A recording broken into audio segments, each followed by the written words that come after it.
The next morning, Jeff heard a knock at his front door. He walked down to find 2 police officers at the door, his mother looking back at him with an angry look. "Jeff, these officers tell me that you attacked 3 kids, that it wasn't regular fighting, and that they were stabbed. Stabbed, son!" Jeff's gaze fell to the floor, showing his mother that it was true. "Mom, they were the ones who pulled the knives on me and Lou." "Son," said one of the cops, "we found 3 kids. 2 stabbed, 1 having a bruise on his stomach, and we have witnesses proving that you fled the scene. Now what does that tell us?" Jeff knew it was no use. He could say him and Lou had been attacked, but then there was no proof it was not them who attacked first. They couldn't say that they weren't fleeing, because truth be told they were. So Jeff couldn't defend himself or Lou. "Son, call down your brother." Jeff couldn't do it, since it was him who beat up all those kids. "Sir, it was me. I was the one who beat up the kids. Lou tried to hold me back, but he couldn't stop me." The cop looked at his partner and they both nodded. "Well, kid, looks like a year in juvie." "Wait!" said Lou. They all looked up to see him holding a knife.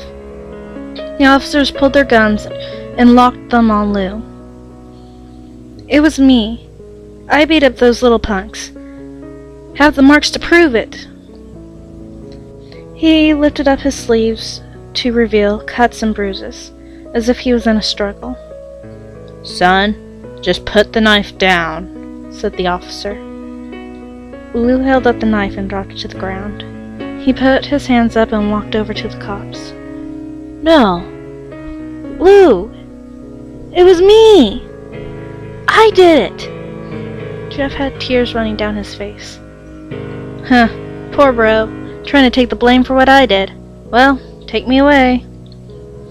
The police led Lou out of the patrol car. "Lou, tell them it was me! Tell them! I was the one who beat up those kids!" Jeff's mother put her hand on his shoulder. "Jeff, please. You don't have to lie. We know it was Lou. You can stop." Jeff watched helplessly as the cop car sped off with Lou inside. A few minutes later, Jeff's dad pulled into the driveway. Seeing Jeff's face and knowing something was wrong. "Son, what is it?" Jeff couldn't answer. His vocal cords were strained from crying. Instead, Jeff's mother walked his father inside to break the bad news to him as Jeff wept in the driveway. After an hour or so, Jeff walked back to the house, seeing that his parents were both shocked, sad, and disappointed. He couldn't look at them. He couldn't see how they thought of Lou when it was his fault. He just went to sleep, trying to get the whole thing off his mind. 2 days went by with no word from Lou at JDC.